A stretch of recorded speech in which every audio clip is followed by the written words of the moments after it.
آپ جاننا چاہیں گے میرے آقا علیہ الصلوۃ والسلام کے لیے نفلی روزوں کے لیے پسندیدہ مہینہ کون سا تھا؟ آئیے میں بتاتا ہوں۔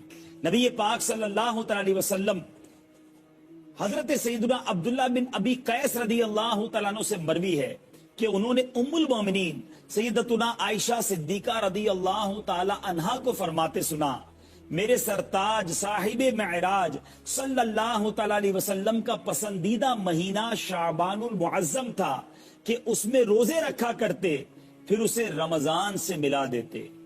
اے میرے بیچے اسلامی بھائیوں، حضرت سیدنا اسامہ بن زید رضی اللہ تعالیٰ عنہ فرماتے ہیں، میں نے عرض کی یا رسول اللہ صلی اللہ تعالیٰ علیہ وسلم، میں دیکھتا ہوں جس طرح آپ صلی اللہ تعالیٰ علیہ وسلم شعبان میں روزے رکھتے ہیں اس طرح کسی بھی مہینے میں نہیں رکھتے۔ فرمایا رجب اور رمضان کے بیچ میں یہ مہینہ ہے، لوگ اس سے غافل ہیں، اس میں لوگوں کے اعمال اللہ رب العالمین کی طرف اٹھائے جاتے ہیں، اور مجھے یہ محبوب ہے کہ میرا عمل اس حال میں اٹھایا جائے کہ میں روزہ دار ہوں۔ اے میرے میٹھے اسلامی بھائیوں، ہم سب کے لیے بھی کیسا میسج ہے، شب برات اسی مہینے میں ہے، ہمارے اعمال بارگاہ الہی میں پیش ہوں گے، ہمیں بھی اس مہینے میں خوب عبادتیں کرنی ہیں۔ گویا نامہ اعمال کے اس سال کے آخری صفحات ماہ شعبان المعظم کے شروع کے دنوں میں ہیں، خوب عبادتیں کیجئے، روزے رکھیے، نمازیں پڑھیے۔ صحابہ کرام علیہ رضوان فرماتے ہیں کہ جہاں اللہ کے حبیب علیہ الصلوۃ والسلام پر درود پڑھا جاتا ہے وہاں سے ایک ایسی خوشبو نکلتی ہے جس کو فرشتے آسمانوں پر محسوس کرتے ہیں۔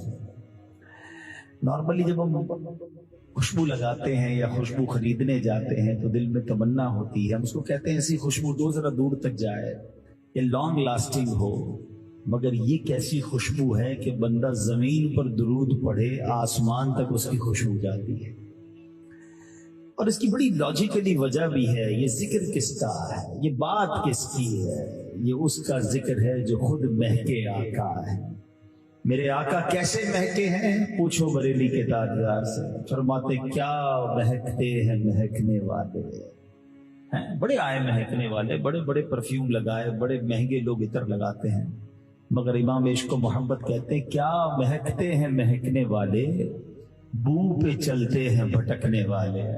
یعنی آقا کو جب تلاش کرنا ہوتا تھا نا صحابہ کرام کو، آج کل نارملی، پہلے زمانے میں بڑا مسئلہ تھا آج سے 5-7 سال پہلے کہ جناب کدھر آنا ہے تو کہتے بھائی فلاں جگہ پر آنا، تیسری گلی میں مڑ جانا، اس کے بعد لال رنگ کا کوئی گیٹ نظر آئے تو الٹی گلی میں مڑ جانا، بندہ یہ ڈھونڈتا رہتا تھا۔ اب تو لوکیشن بھیج دیتے ہیں، بندہ فوراً جگہ پر پہنچ جاتا ہے، مگر صحابہ کرام علیہ رضوان کے پاس بھی ایک نیویگیشن سسٹم تھا، ایک لوکیشن سسٹم تھا۔ ان کو جب نبی پاک کو تلاش کرنا ہوتا تھا نا، پوچھتے نہیں تھے آقا کہاں گئے ہیں، گلی کے کنارے، سڑک کے کنارے کھڑے رہتے تھے، خوشبو بتاتی تھی آقا یہاں سے گئے۔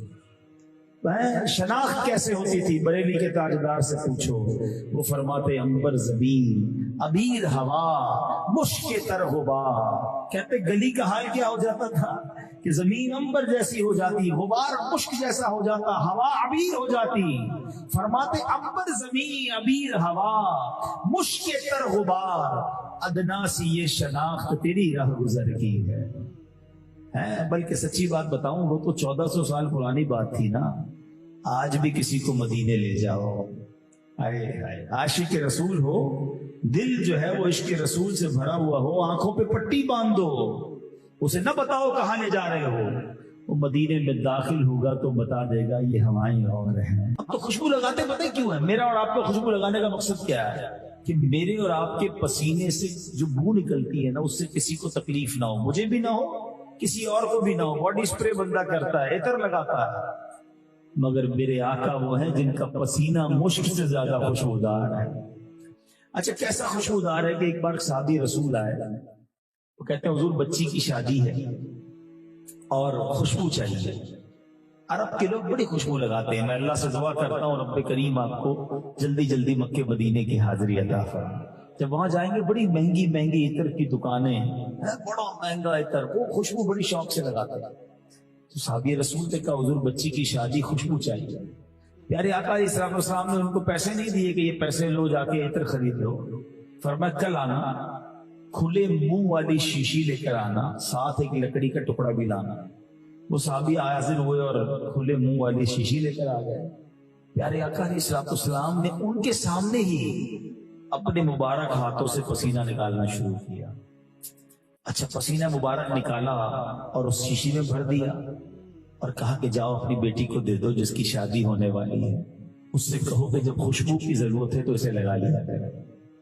صحابی بھی کتنے فرما بردار, کیسے عاشق, یہ نہیں کہتے حضور میں نے خوشبو مانگی آپ تو پسینہ دے رہے, اپنے گھر پہنچ گئے اپنی بیٹی کو دیا. اللہ اکبر, وہ بیٹی بھی فرما بردار. آج کل تو دلہنوں کی لسٹیں ہی ختم نہیں ہوتی. وہ صحابیہ بھی ہیں, آقا کی امتی ہیں, صحابی کی بیٹی ہیں, کہتی مرحبا. اب جب وہ پسینہ مبارک لگانا شروع کیا نا, میں اور آپ خوشبو لگائیں تو ایک کمرہ مہک جاتا ہوگا. جب اس صحابیہ نے, اس دلہن نے نبی پاک کا پسینہ لگایا, وہ پورا گھر مدینے میں مہکنے لگ گیا. حدیث کی کتابیں اٹھائیں, حدیث کی کتابوں میں اس گھر کو بیت المطیبین, خوشبو والا گھر مشہور ہو گیا, کیونکہ میرے آقا کا پسینہ وہاں استعمال ہوتا ہے. اللہ اکبر. جب میرے آقا ایسا کمال دکھائیں, ایسا معجزہ عطا فرمائیں, پسینے کی ایسی خوشبو عطا فرمائیں, تو قلم رضا کیسے خاموش رہ سکتا ہے. اعلیٰ حضرت کیا خوب بات لکھتے ہیں, فرماتے ہیں واللہ جو مل جائے میرے گل کا پسینہ, واللہ جو مل جائے میرے گل کا پسینہ, مانگے نہ کبھی عطر نہ پھر چاہے دلہن پھول, کیوں سرتاب قدم ہے تنے سلطان زمن پھول, لب پھول بدن پھول زکن پھول دہن پھول. تو پھر کیوں نہ آقا سے محبت کریں, دنیا داروں کے پیچھے کیوں بھاگیں. ہم تو اس سے پیار کرتے ہیں جس کا پسینہ بھی مشک سے زیادہ خوشبودار ہے.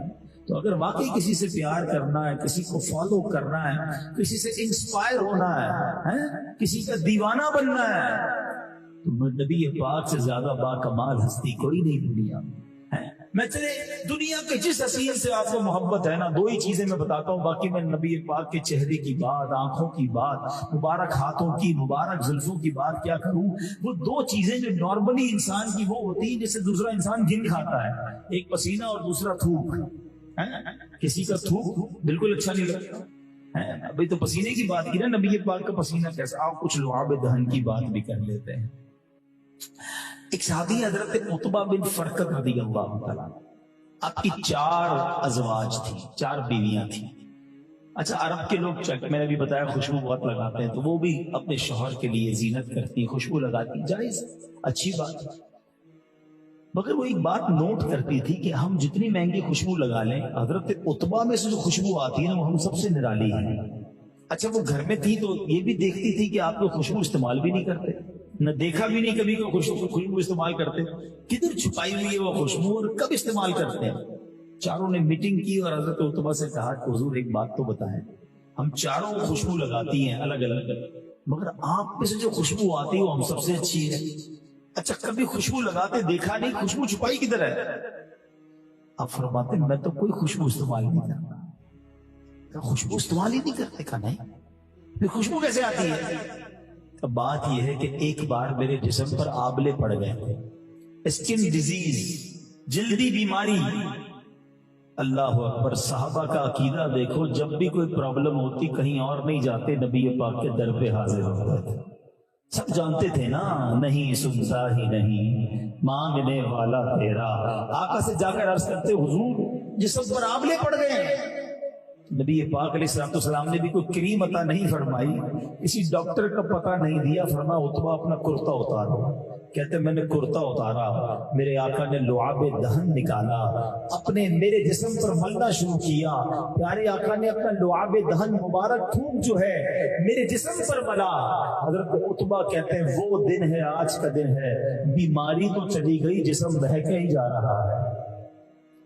آئے ہائے ہائے, ہے کوئی ایسا کائنات میں اس نبی سے پیار نہ کرے تو کس سے پیار کرے. کہ دنیا کے حسینوں کے پیچھے کیوں بھاگنا ہے. اعلیٰ حضرت امام اہل سنت فرماتے ہیں نا, وہ خدا نے مرتبہ تجھ کو دیا, نہ کسی کو ملے نہ کسی کو ملا, کہ کلام مجید نے کھائی شہا. تیرے شہر و کلام و بقا کی قسم, تیرا مسند ناز عرش بری, تیرا محرم راز روح امی, تو ہی سرور ہر دو جہاں ہے شہا.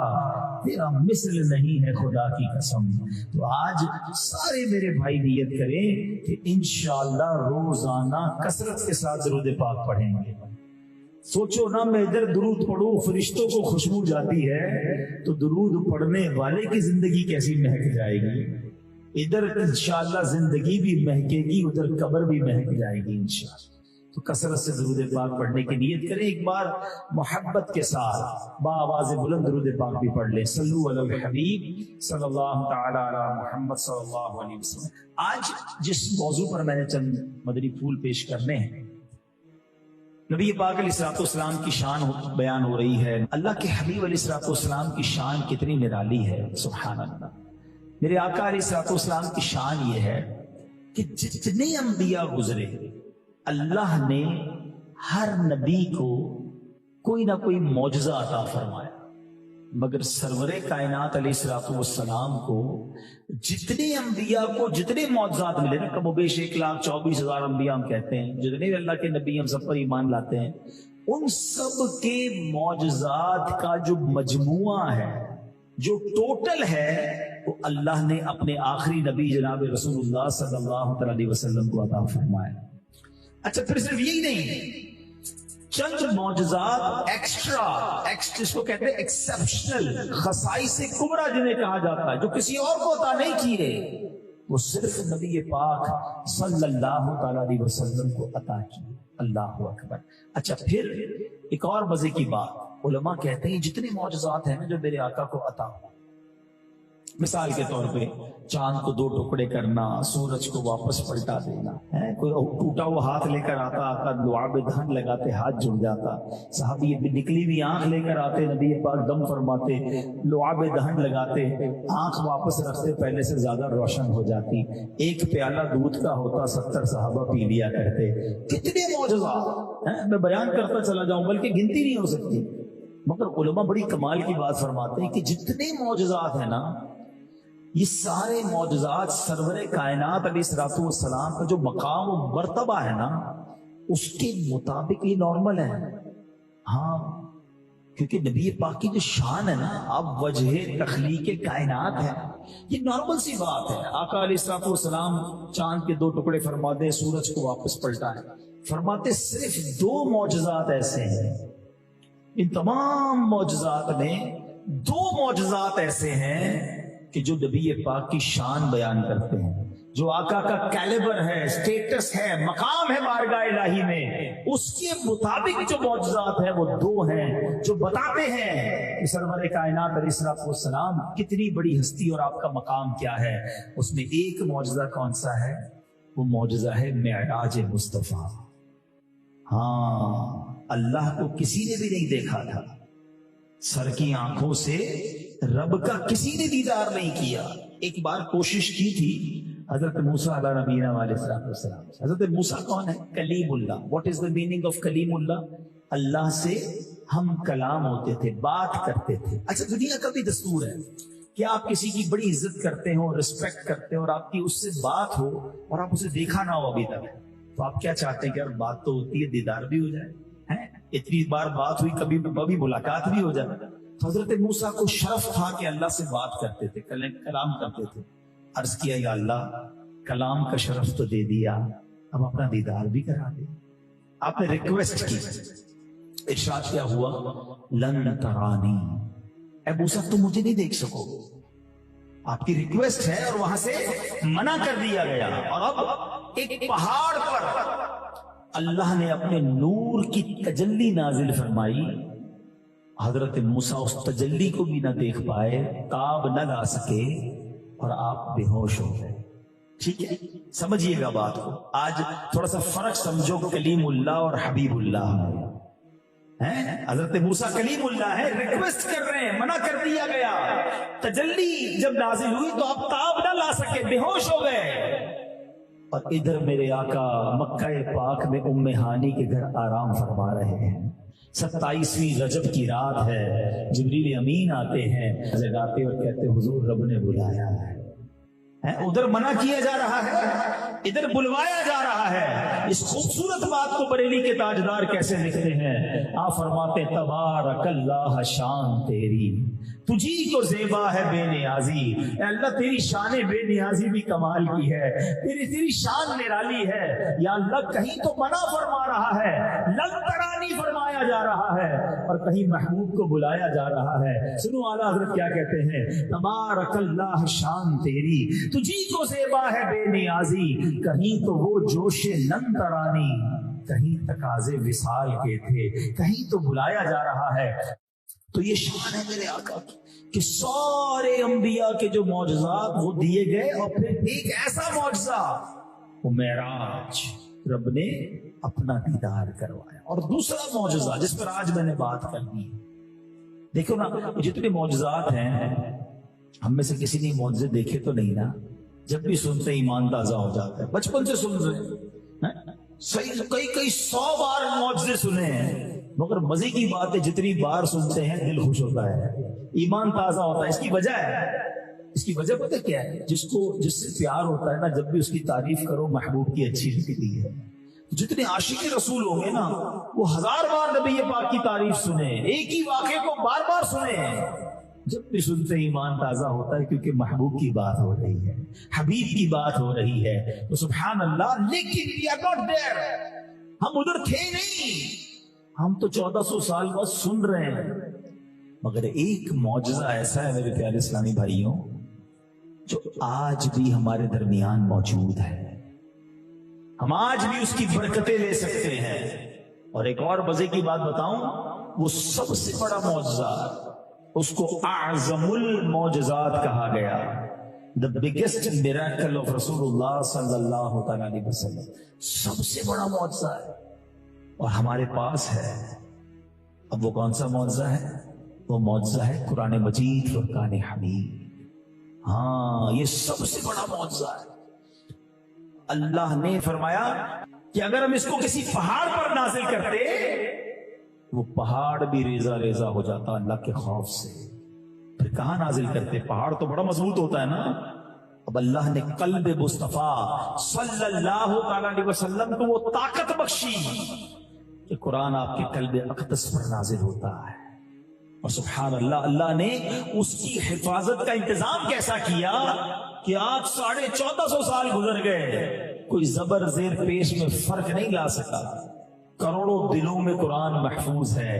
ارے اس کے معجزات, اس کے اعجاز اپنی جگہ. اگر آج ہم دیکھنا چاہتے ہیں اس کا معجزہ یا اس کا کمال, دنیا میں کوئی کتاب نہیں, آپ کوئی فارسی کتاب نہیں بتا سکتے کہ جو کسی پنجابی بولنے والے نے یاد کی ہو, کوئی پنجابی کتاب نہیں بتا سکتے جو کسی فرینچ بولنے والے نے یاد کی ہو, کوئی جرمن لینگویج بولنے والے نے جناب اسپینش کتاب یاد کی ہو. 2-4 لوگ کر لے تو الگ بات ہے, مگر قرآن کا یہ اعجاز ہے کہ دنیا بھر کی بولی بولنے والے عربی میں قرآن پاک کو اپنے دلوں میں یاد کر لیتے ہیں. 5-6 سال کا بچہ یاد کر لیتا ہے. یہ قرآن کا کمال ہے. اچھا پھر دوسری بات, جو کتابیں پڑھنے والے میری بات جلدی سمجھ جائیں گے, علماء بھی بیٹھے ہیں, کچھ کتابیں پسندیدہ ہو جاتی ہیں, پسند آتی ہیں, فیوریٹ ہو جاتی ہیں, ہماری لائبریری میں ہوتی ہیں. ہم اس کتاب کو کتنی بار پڑھتے ہیں؟ 1 بار, بہت پسند آئی 2 بار, 3 بار پڑھ لیں گے. پھر یار اب 3 بار پڑھ لی, اب کچھ اور پڑھتے ہیں, مزہ نہیں آتا, بوریت ہوتی ہے. حالانکہ ہے بڑی پسند, لائبریری میں ہے, مگر 3 بار پڑھ لی ہے. قرآن وہ دنیا کی واحد کتاب ہے کہ 1000 بار پڑھو دل بھرتا نہیں ہے. قرآن پرانا نہیں ہوتا ہے, قرآن کا لطف ہی نیا ہے. اچھا مزے کی ایک اور بات بتاؤں, یہ آج بھی کوئی اچھا قاری مل جائے, اچھا تلاوت کرنے والا مل جائے, آج بھی کوئی اچھا قاری مل جائے نا, جس کو سمجھ نہیں آتی اس کی بھی آنکھوں سے آنسو نکلنا شروع ہو جاتے ہیں. یہ قرآن کی ایک کنیکٹیوٹی ہے روح کے ساتھ ہے, یہ قرآن کا ایک اثر ہے جو دل پر پڑتا ہے. تو یہ تو وہ ہو گئی باتیں جو ہم اپنی آنکھوں سے دیکھ رہے ہیں. تو اے میرے پیارے اسلامی بھائیوں, قرآن ہمارے درمیان موجود ہے. ہمارا دعویٰ ہے کہ ہمیں پیارے آقا علیہ الصلوۃ والسلام سے بڑی محبت ہے, مگر میرا سوال یہ ہے کہ قرآن سے ہماری کنیکٹیوٹی کتنی ہے؟ قرآن ہم کتنا پڑھتے ہیں؟ ہم میں سے کتنے ایسے جنہوں نے قرآن پڑھا, سمجھا, غور کریں. یہ اچھی بات نہیں ہے کہ ہم 25 سال 30 سال 40 سال 50 سال 60 سال کے لوگ بھی یہاں بیٹھے ہیں اور قرآن اب تک پورا نہیں پڑھا ہوگا. کئیوں نے ترجمے سے نہیں پڑھا ہوگا, تفسیر نہیں پڑھی ہوگی. قرآن کس کا پیغام ہے ذرا بتائیے. اللہ کا پیغام ہے نا، اللہ کا پیغام ہے اور مومنوں کے نام ہے، مگر ہم نے نہیں پڑھا۔ ہم کیسے جواب دیں گے اللہ کی بارگاہ میں کہ یا اللہ قرآن ملا تو تھا مگر پڑھنے کا ٹائم نہیں ملا۔ ہمارا قرآن سے ایک تعلق ضرور ہے، بڑا مضبوط تعلق ہے، وہ کیا ہے؟ جیسے نیا گھر لینا ہے، جلدی جلدی قرآن لے کر آؤ، نئے گھر میں رکھنا ہے، نئی دکان پہ رکھنا ہے، نئے کاروبار میں قرآن کو بڑا اچھا زلدان میں رکھ دیں گے، چومیں گے بس۔ اچھا زیادہ سے زیادہ پھر کیا کریں گے؟ یار وہ ذرا مولانا صاحب بچوں کو بھیج دیجیے گا گھر پہ قرآن خوانی کرانی ہے۔ میں نہیں کہتا قرآن خوانی نہیں کرانی چاہیے، لیکن اچھا افسوس پتہ کیا ہوتا ہے؟ جس کے گھر پہ، جس کی دکان پر، جس کی فیکٹری پہ قرآن خوانی ہو رہی ہے، اس وقت بھی قرآن نہیں پڑھتا، بچوں پہ کہتا تم پڑھ لو میں بیٹھا ہوں اپنا موبائل چیک کر رہا ہوں۔ اتنا بھی ٹائم نہیں ہے کہ اپنے گھر میں جو قرآن خوانی ہو رہی ہے اس میں بھی میں بیٹھ کے ایک پارا پڑھ لوں۔ اتنی قرآن سے دوری کیوں ہے؟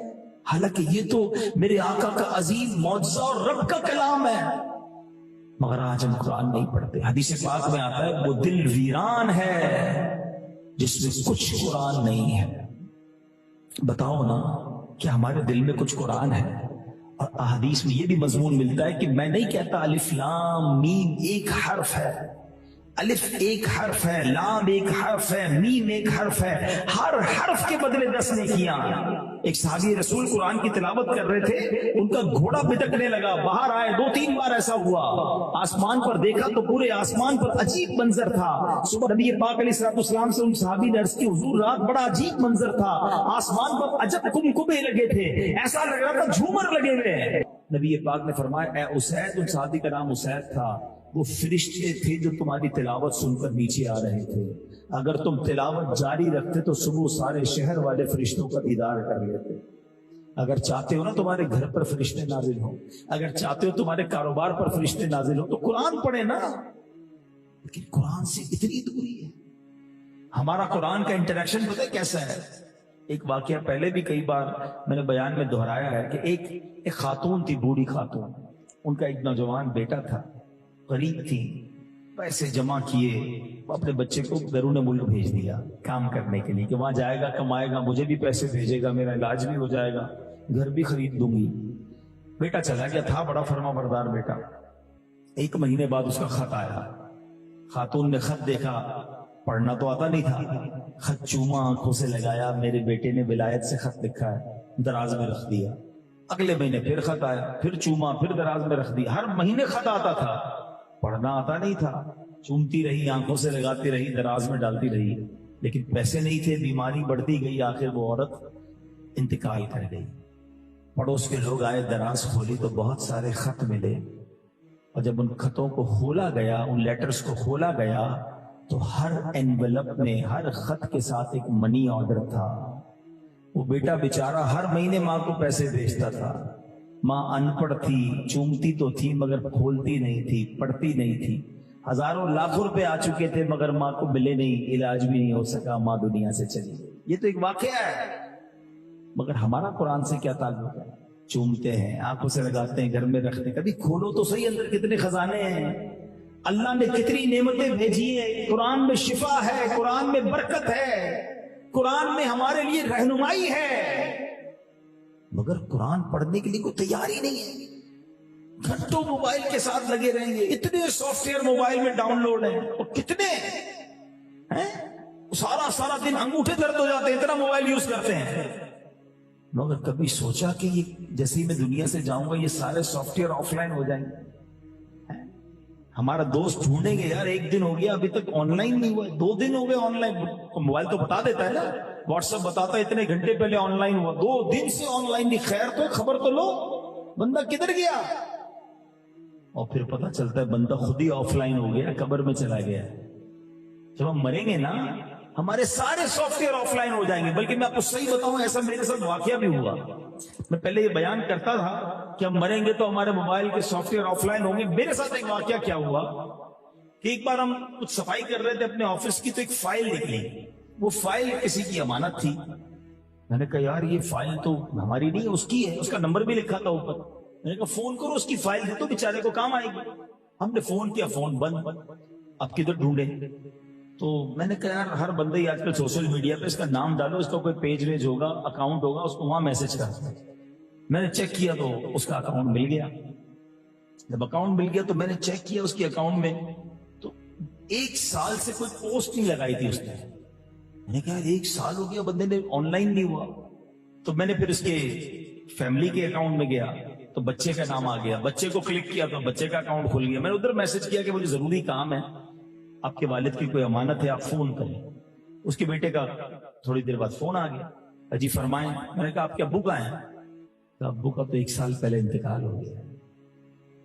1 سال سے وہ آن لائن نہیں تھا، تو اس کا مطلب بندہ آف لائن ہو گیا تھا. آپ کو پتا جب میں اور آپ مریں گے نا، ہمارے سارے سافٹ ویئر آف لائن ہو جائیں گے، جس کو سارا دن چیک کرتے ہو. میں تو اس سافٹ ویئر کی بات کر رہا ہوں کہ اگر اس کو پکڑ لو تو قبر میں بھی آن لائن ہوگا، اور وہ قرآن مجید ہے. حدیث پاک ہے جس کا مضمون ہے کہ جو روزانہ سورہ ملک کی تلاوت کرتا ہے رات کو، یہ سورت قبر میں اس کی شفاعت کرے گی، قرآن قبر میں نور بنے گا. مگر ٹائم نہیں ہے ہمارے پاس. ہمارا موبائل کے لیے ٹائم ہے، دوستوں کے لیے ٹائم ہے. اچھا دنیا والوں کے پیغام سننے کا کتنا شوق ہے. آنکھ کھلتے ہی سچ بتاؤ سب سے پہلے اٹھ کر کیا کرتے ہیں؟ موبائل کدھر ہے؟ ارے بھائی اللہ رسول کا نام لو، وضو کرو، نماز پڑھو، موبائل چاہیے. اچھا موبائل اٹھاتے ہی کیا دیکھنا ہے؟ کوئی پیغام تو نہیں آیا، کوئی ضروری میسج تو نہیں ہے. یار تمہیں دنیا والوں کے میسج کی ضرورت ہے، اس کو دیکھنا ہے، مس نہ ہو جائے. کہ اللہ کا میسج تمہیں ملا ہوا ہے. 40 سال کے ہو گئے ہو، 30 سال کے ہو گئے ہو، 50 سال کے ہو گئے ہو، اب تک نہیں پڑھا. ایک اور مثال کے ذریعے آپ کے دل کے دروازے پر چوٹ کرنے کے لیے بات کر رہا ہوں میں. اللہ کرے کوئی ہم سب کو قرآن سے محبت پیدا ہو جائے. آپ کبھی بیرون ملک جائیں یا پاکستان ٹور پہ جائیں، تاجران بیٹھے بزنس کے لیے جاتے ہیں، ٹھیک ہے جناب، کسی کام کے لیے گئے، 2-3 دن نکل گئے، 4 دن گزر گئے، گھر والوں کی یاد آئی، بچوں کی یاد آئی، آپ نے ایک پیغام دیا، اس میں آپ نے بچوں کے نام بھی لیے، بچوں کی والدہ سے بھی بات کی، بھائی بہنوں کے لیے بھی میسج کیا، سب کیسے ہیں، ٹھیک ہیں، مجھے ذرا بتاؤ اپنے بارے میں. محبت بھرا ایک میسج آپ نے کیا. آپ کو دل میں تمنا ہے کہ اب یہ سنیں گے، تھوڑی دیر بعد ان کی بھی مجھے آواز سنائی دے گی، ایوری بڈی ریپلائی مجھے کریں گے، اچھا لگے گا. آپ نے دیکھا ڈبل ٹک تو ہو گیا مگر جواب کوئی نہیں. 2 گھنٹے 4 گھنٹے 6 گھنٹے 12 گھنٹے پورا دن گزر گیا ہیں. آپ باہر ہیں، بچوں کی یاد آ رہی ہے، فیملی کی یاد آ رہی ہے، اب آپ فون کریں. یار میں نے پیغام بھیجا، آپ نے سن کے ریپلائی نہیں دیا. اگر گھر والے آپ کو یہ جواب دیں کہ ہاں پیغام تو مل گیا تھا، سننے کا ٹائم نہیں ملا، کیسا لگے گا؟ اپنے دل پر ہاتھ رکھ کے بتاؤ، اچھا لگے گا؟ یار کمال ہے، میں باہر گھر سے، ان کو میرا پیغام سننے کا بھی ٹائم نہیں ہے. مجھے بتاؤ نا، تمہارا کوئی پیغام نہ سنے تمہیں برا لگتا ہے؟ اللہ کا پیغام ہم نے اب تک نہیں سنا ہے، ہم کیا جواب دیں گے؟ سوچیے، ایسا نہ کریں. قرآن سے دور رہنا اچھا نہیں ہے. اور پھر آپ کو میں ایک اور بات بتاؤں، ویسے تو پورا قرآن ہمیں پڑھنا چاہیے، مگر قرآن میں تقریباً 89 ٹائمز اللہ نے مجھ سے اور آپ سے ڈائریکٹ بات کی ہے. جی ہاں، آپ سے بات کی ہے. کیا فرمایا؟ یا ایھا الذین آمنو، اے ایمان والو، اے ایمان والو، او یو بلیورز. کون ہے ایمان والے؟ ہم ہیں نا. ہم سے اور آپ سے ڈائریکٹ بات کی ہے. کیا وہ پڑھ لیا ہم نے؟ ہم کیا جواب دیں گے اللہ کی بارگاہ میں؟ یا اللہ فیملی میں بیزی تھا، دوستوں میں بیزی تھا، کاروبار میں بیزی تھا، تیرا قرآن آیا بھی میرے پاس، میرے پاس ٹائم نہیں تھا. نہیں چلے گا یہ جواب، خدارا نہیں چلے گا. قرآن پڑھیے اور کم از کم اللہ کا پیغام تو پڑھیے. یہ 90 آیتیں پڑھ لیں، 89 آیتیں پڑھ لیں جس پہ اللہ نے آپ سے اور مجھ سے بات کی ہے. مگر افسوس یہ ہوتا ہے کہ آج لوگوں کے پاس قرآن کے لیے ٹائم نہیں ہے. قرآن کی تفسیر کیا کہتی ہے، قرآن میں پیغام کیا. اچھا یہ بہانہ بھی نہیں چلے گا کہ یا اللہ قرآن تو عربی میں تھا. ہمیں اردو ترجمے مل گئے، اردو تفسیریں ہمارے علماء نے لکھ دی، اور دعوت اسلامی والوں نے تو جو کام کیا میں کہتا ہوں دنیا میں کسی نے نہیں کیا. قرآن کو جس طرح گھر گھر پہنچانے کا نظام دعوت اسلامی نے بنایا ہے، سبحان اللہ. سب سے پہلے تو کیا کیا؟ بچوں کے مدرسے بنایا، دنیا بھر میں بنا دیے، سارے فری، کوئی فیس نہیں. اس امت کو کتنے حافظ دعوت اسلامی نے دے دیے. اچھا پھر کمال دیکھیں امیر اہل سنت کا، ایسی نفسیات سمجھتے ہیں لوگوں کی. اب مثال کے طور پہ یہاں بھی میں بیان بچوں میں تو نہیں کر رہا، بڑوں میں کر رہا ہوں. اب کوئی بڑا ایسا میرا بھائی بیٹھا ہے، بزرگ بیٹھے کہ یار قرآن تو میں نے بھی تلفظ سے نہیں پڑھا، ترجمہ تو میں نے بھی نہیں پڑھا, مخارج تو میرے بھی ٹھیک نہیں ہے, تفسیر تو میں نے بھی نہیں پڑھی, اب میں کیا بچوں کے مدرسے میں جاؤں؟ سبحان اللہ, امیر اہل سنت ہے نا. آپ نے کیا کیا, دعوت اسلامی میں ایک اور نظام رائج کیا, بڑوں کے مدرسے الگ کر دیے, کیونکہ بڑے بچوں کے ساتھ نہیں پڑھیں گے. اچھا, بڑوں کے لیے مدرسے ایسے نہیں بنائے کہ کاروبار چھوڑ کے مدرسے میں آ جاؤ, نہیں, کاروبار, جاب, اسکول سب اپنا اپنا کر لو کام. رات کو مغرب کے بعد, عشاء کے بعد علاقے کی مسجدوں میں دعوت اسلامی والے مدرسہ لگاتے ہیں, 15 منٹ کے لیے آ جائیں, اپنی تلاوت مخارج ٹھیک کر لیں اور جائیں, پھر گھر جا کے قرآن پڑھنا شروع کر دیں. ہزاروں کی تعداد میں مدرسے پوری دنیا میں بن گئے. اچھا, پھر ایک اور طبقہ, شیطان بھی تو ہے نا, دماغ میں وار کرتا ہے, یار مولانا صاحب مسئلہ یہ ہے کہ کاروبار سے میں لیٹ آتا ہوں, گھر آتا ہوں تو بچوں کو ٹائم دینا ہوتا ہے. حالانکہ سچی بات یہ, سارے کام چھوڑ کے قرآن پڑھنا چاہیے تھا. چلو پھر بھی جو یہ کہتا ہے کہ نہیں یار میرے پاس ٹائم بہت کم ہوتا ہے, میں لیٹ فارغ ہوتا ہوں, دعوت اسلامی والوں نے کمال کیا, فیضان آن لائن اکیڈمی بنا دی ہے. اور یہ آن لائن مدرسہ کمال کا مدرسہ 24 گھنٹے چلتا ہے. آپ کو جو ٹائم اویلیبل ہے آپ پڑھ لیں, آدھا گھنٹہ موبائل سے کنیکٹ ہو, قاری صاحب بیٹھے ہوں گے, آپ کو 1 to 1 قرآن پڑھا دیں گے, ترجمہ پڑھا دیں گے, تفسیر پڑھا دیں گے. یعنی کوئی وہ طریقہ کہ جو آپ سمجھتے ہیں. پہلے لوگ کہتے تھے یار پرانی اردو میں ترجمے ہیں, بڑا مشکل ہے ترجمہ سمجھنا. اللہ سلامت رکھے ہمارے مفتی قاسم صاحب کو ترجمہ قرآن کنز العرفان عطا فرما دیا. یار تفسیر ذرا پرانی اردو میں سمجھ نہیں آتی, نئی اردو میں تفسیر قرآن صراط الجنان لکھ دی. اب کوئی کہے جناب تفسیر قرآن صراط الجنان خریدنے کے لیے 4-5 ہزار روپے چاہیے, ویسے مہنگے جوتے, مہنگی گڑیاں, سارے شوق پورے کرنے, قرآن کی تفسیر نہیں خریدنی. چلو یہ بہانہ بھی توڑا ختم کر دیتے ہیں. دعوت اسلامی والوں نے پوری تفسیر جو ہے دعوت اسلامی کے پیج dawat-islami.net پہ فری ڈال دی کہ فری میں جا کے ڈاؤن لوڈ کر لو بھائی. اچھا جناب پھر تھوڑی مشکل ہے, اردو پڑھنی سالوں نہیں آتی, اب کہاں سے پڑھیں, یہ بہانہ ختم کیسے کریں؟ اس کے لیے کیا کیا دعوت اسلامی والوں نے, تفسیر قرآن آڈیو میں جاری کر دی. پڑھ نہیں سکتے, سننا شروع کر دو. مطلب وہ کون سا اسٹیپ ہے؟ ہماری ہر وہ بات پوری کر دی. پڑھ نہیں سکتے, ہمارے نابینا لوگ ہمیں ملے ماشاءاللہ, کہتے ہیں جو آڈیو میں تفسیر قرآن ہے, ہم نابینا, ہم تو نہیں پڑھ سکتے, ہم تو کبھی زندگی میں تفسیر قرآن نہ پڑھ سکتے. آج ہم آڈیو سنتے ہیں تو انشاءاللہ ہمیں قرآن پاک سمجھ آنے لگ گیا ہے, اللہ کا پیغام سمجھ رہے ہیں. اگر اتنے سارے آپشن موجود ہوں اور پھر بھی ہم قرآن نہیں پڑھتے, پھر بھی ہم قرآن نہیں سمجھتے, تو بتائیں پھر قصور کس کا ہے؟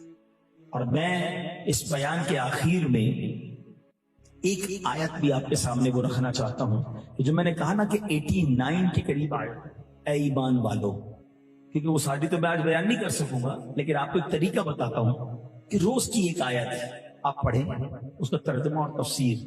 اچھا پھر آپ کہیں گے ہم قرآن میں ہم 89 آیتیں کیسے ڈھونڈیں گے, 6000 سے زیادہ آیتیں. اے بھی توڑا کم دعوت اسلامی نے آسان کر دیا, ایک کتاب ہی الگ بنا دی ہے. ہوں بولو, اس کتاب کا نام ہی اے ایمان والو ہے. وہ ساری 89 آیتیں الگ کر کے کتاب بنا دی. مکتبۃ المدینہ سے لے لو, خریدنی نہیں ہے, خرچہ نہیں کرنا, کوئی بات نہیں, dawat-islami.net پر جا کر ڈاؤن لوڈ کر لو بھائی, اپنے موبائل میں جمع کر رکھ لو, اور روز کی ایک آیت پڑھ لو. 90 دن کے بعد کم از کم یہ تو دل کو سکون ہوگا کہ میں نے جو 40 سال میں نہیں سیکھا تھا, 90 دن بعد وہ ساری آیتیں پڑھ لی ہیں جس میں رب نے مجھ سے بات کی ہے. شرمندگی تو نہیں ہوگی نا یار, ٹھیک ہے. اچھا تو یہ بہرحال آپ نے سن لیا. اب میں ایک آیت کم از کم بیان کرتا ہوں, پھر انشاءاللہ اپنے بیان کو کنکلوڈ کرتے ہیں. اللہ کریم نے, ویسے تو یہ ساری آیتیں پڑھنے والی اور سب میں شاندار میسیجز ہیں. اللہ قرآن میں فرماتا ہے, سبحان اللہ, یا ایھا الذین آمنوا اتقوا اللہ وکونوا مع الصادقین.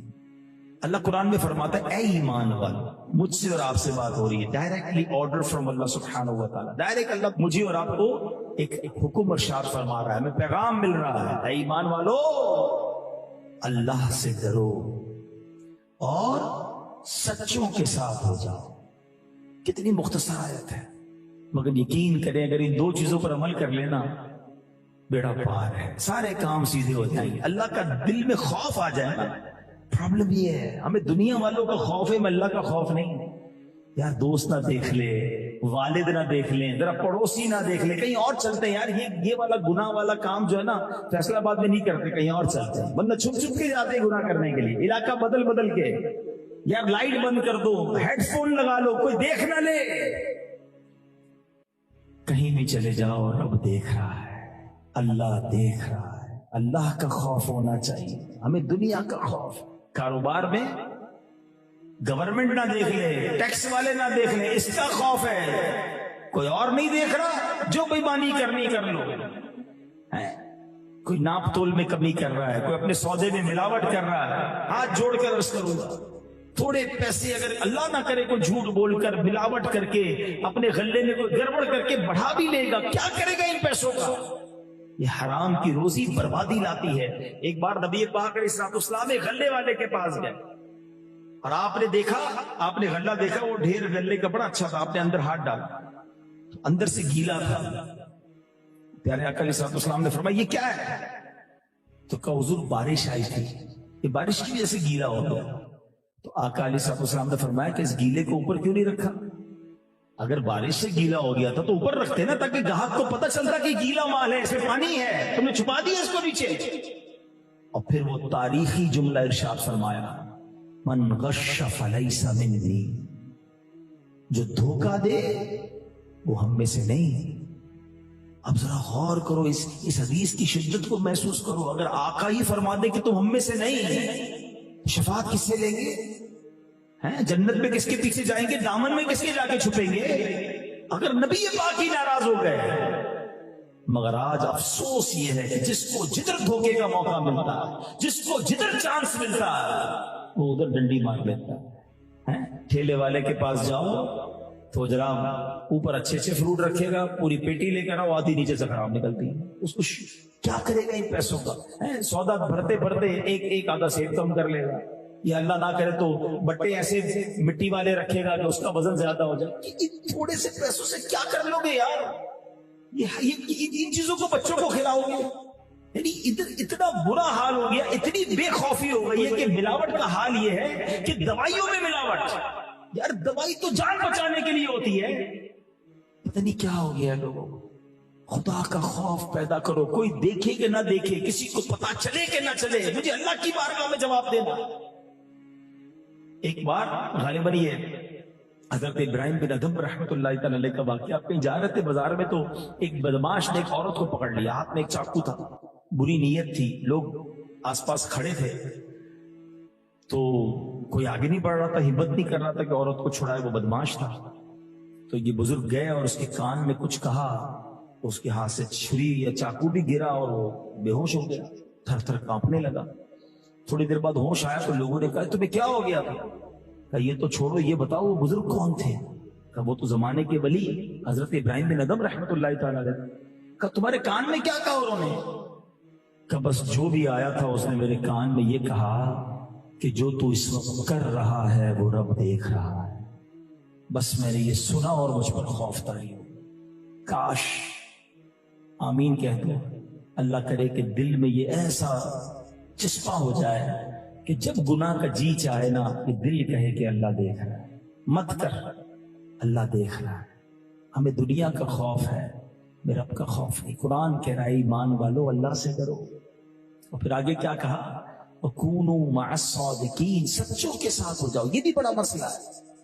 ایک تو خوف خدا ختم ہو گیا، اور اس کی ایک وجہ یہ بھی ہم اچھے لوگوں کے ساتھ بیٹھتے ہی نہیں ہیں، ہماری بیٹھکیں غلط لوگوں کے ساتھ ہیں، خود بھی سچے نہیں ہیں، سچے دوست بھی نہیں ہیں، حالانکہ غلام سچے آقا کے ہیں۔ میرے آقا کی سچائی کا عالم پتہ ہے نا کہ جو کفار تھے، جو ایمان نہیں لاتے تھے، وہ بھی صادق اور امین کہتے تھے، سچا کہتے تھے۔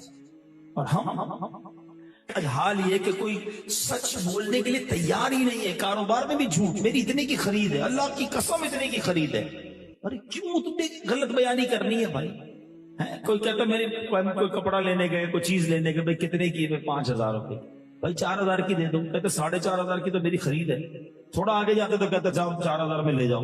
ارے تمہاری 4,500 کی خرید تھی، کیوں دے دیا 4,000 میں؟ کیوں بولنا ہے جھوٹ؟ سچ بولنی۔ اور جھوٹ کی جو برائیاں ہیں، اللہ اکبر، حدیث پاک کا مضمون ہے کہ جو کوئی شخص ایک جھوٹ بولتا ہے نا، اس کے منہ سے اتنی بدبو نکلتی ہے کہ رحمت کا فرشتہ 1 میل دور ہو جاتا ہے۔ آج ہم میں سے کئی لوگ کہتے ہیں یار کاروبار میں برکت نہیں ہے، گھر میں برکت نہیں ہے، بیماریاں ختم نہیں ہوتی۔ تو بتاؤ نا جھوٹ کتنا بولا، سارے رحمت کے فرشتے تو دور کر دیے۔ ایک اور حدیث پاک میں آتا ہے نبی پاک نے فرمایا کہ معراج کی رات تھی کہ میں نے دیکھا کہ دو شخص میرے پاس آ کر کہنے لگے کہ جس شخص کو آپ نے شب معراج دیکھا اس کے جبڑے چیرے جا رہے ہیں، وہ بہت جھوٹا آدمی ہے، ایسی بے پر کی اڑاتا تھا کہ اس کا جھوٹ اطراف عالم میں پھیل جاتا تھا، بس قیامت تک اس کے ساتھ یہی کیا جاتا رہے گا۔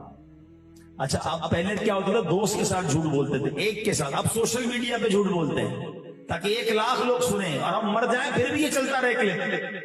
کیوں کرنا ہے ایسا؟ کیوں کرنے غلط کام؟ تو پلیز میرے اسلامی بھائیوں، اچھی صحبت اختیار کریں۔ اچھا، کچھ لوگ پتہ کیا کہتے ہیں؟ یار میں شراب نہیں پیتا، میرے دوست پیتے میں تو ساتھ بیٹھتا ہوں، میں جوا نہیں کھیلتا، وہ دوست کھیل رہے ہوتے میں تو کمپنی دیتا ہوں، میں غلط کام نہیں کرتا، دوست کرتے میں بیٹھتا ہوں۔ کیوں بیٹھتے ہو بھائی؟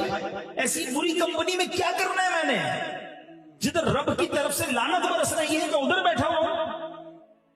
میں آپ کو ایک ایگزامپل سوال پوچھتا ہوں، اللہ نہ کرے کسی گھر میں آگ لگ جائے، کیا برابر والے گھر والے سکون سے گھر میں بیٹھے رہیں گے؟ یار برابر میں ہی لگی ہوئی ہے نا۔ برابر والے بھی گھر خالی کر دیتے ہیں احتیاطاً کہ یار آگ ہمارے گھر میں بھی آ سکتی ہے، اگر اوپر نیچے 2 منزلیں ہوں 3 منزلیں ہوں، نیچے آگ لگے تو اوپر والے بھی خالی کر دیتے کہ کہیں نیچے سے آگ اوپر نہ آ جائے۔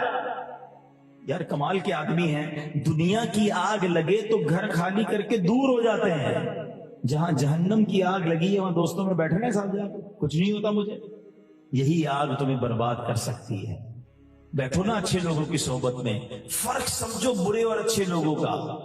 ہاں، آپ کو پتہ ہے جو آپ اس محفل میں بیٹھے، اچھی محفل کا فائدہ کیا ہے؟ حدیث پاک کا مضمون ہے کہ اللہ کے کچھ فرشتے ہیں جو زمین پر سیر کرتے ہیں، اور جہاں بھی رب کا ذکر ہوتا ہے نا اس محفل کو اپنے پروں سے ڈھانپ لیتے ہیں۔ مجھے رب کی رحمت سے امید ہے کہ آج اس محفل کو میرے رب کے فرشتوں نے ڈھانپا ہوا ہوگا۔ ہم اللہ کے قرآن کا ذکر کر رہے ہیں، رب کے کلام کا ذکر کر رہے ہیں، ضرور اس پر رحمت ہوگی۔ اب جب فرشتے اللہ کی بارگاہ میں اس محفل کے بعد جاتے ہیں نا تو کیا خوبصورت کانورزیشن ہوتی ہے۔ اللہ فرشتوں سے فرماتا ہے، فرشتوں کدھر سے آ رہے ہو؟ کہتے ہیں یا اللہ تیرے بندے تجھے یاد کر رہے ہیں، ایک جگہ بیٹھے تجھے یاد کر رہے ہیں۔ حدیث کا خلاصہ ہے اے میرے فرشتوں، انہوں نے مجھے دیکھا ہے؟ یا اللہ تجھے دیکھا نہیں ہے، مجھے دیکھ لیتے تو کیا کرتے؟ فرشتے عرض کرتے ہیں یا اللہ تجھے دیکھ لیتے تو اور دیوانہ وار تیرا ذکر کرتے۔ فرشتے کیا مانگ رہے تھے؟ یا اللہ جنت کا سوال کر رہے تھے۔ کیا جنت دیکھی انہوں نے؟ عرض کریں گے مولا جنت دیکھی نہیں۔ ارشاد ہوتا ہے اگر جنت دیکھ لیتے تو یا اللہ وہ جنت دیکھ لیتے اور گر گڑاتے اور روتے اور تڑپ کے ساتھ جنت مانگتے۔ اے میرے فرشتوں کس چیز سے پناہ مانگ رہے تھے؟ کہ یا اللہ جہنم سے پناہ مانگ رہے تھے۔ اے میرے فرشتوں انہوں نے جہنم دیکھی ہے؟ یا اللہ جہنم دیکھی نہیں۔ ارشاد ہوتا ہے اگر جہنم دیکھ لیتے تو کیا کرتے؟ یا اللہ وہ جہنم دیکھ لیتے تو اور روتے اور گر گڑاتے توبہ کرتے۔ اللہ کریم کا دریا رحمت جوش میں آتا ہے، رب فرماتا ہے اے میرے فرشتوں گواہ ہو جاؤ میں نے ان سب کی بخشش فرما دی ہے۔